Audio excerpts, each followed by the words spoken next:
Yeah, what's up? Sawadee Pops! Yan ayun kwenta mo. Ito yun eh. Yan, alright. Alright, kaldereta yan. Alright, Sawadee Pops. Ayan.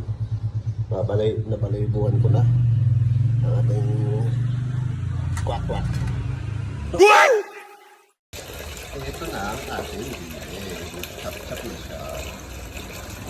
Yo, what's up? Alright, Sawadee Pops. Ganito pala namin lutuin ang kalderetang bibe, Kapampangan version.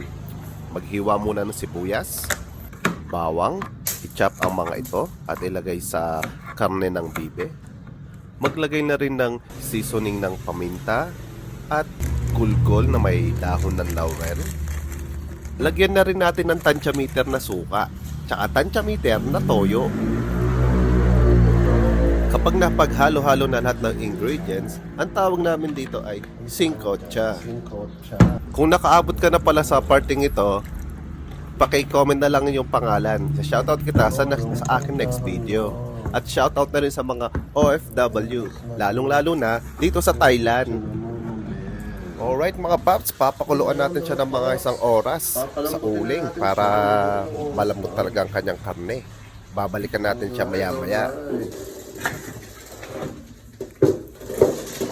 Ayun na nga, pagkatapos ng 1 oras mga paps, nilagyan ko na rin ito na sili, pampasarap ng lasa, pampalaban, lalo na pagdating sa labanan.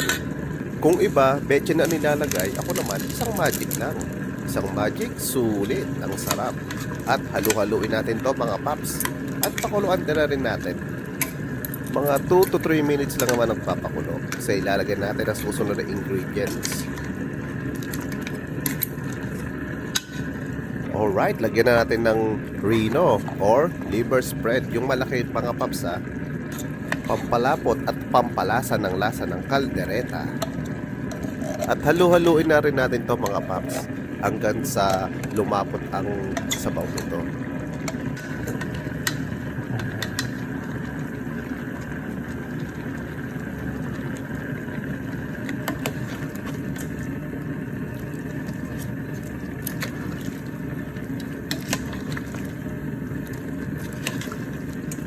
Sunod na natin ang tomato sauce. Yan. Papasarap ng ating kaldereta at nagbibigay ng kulay sa ating karne. Yan. Tomato sauce Del Monte. Halu-haluin lang ito mga paps. Tapos pakuluin lang.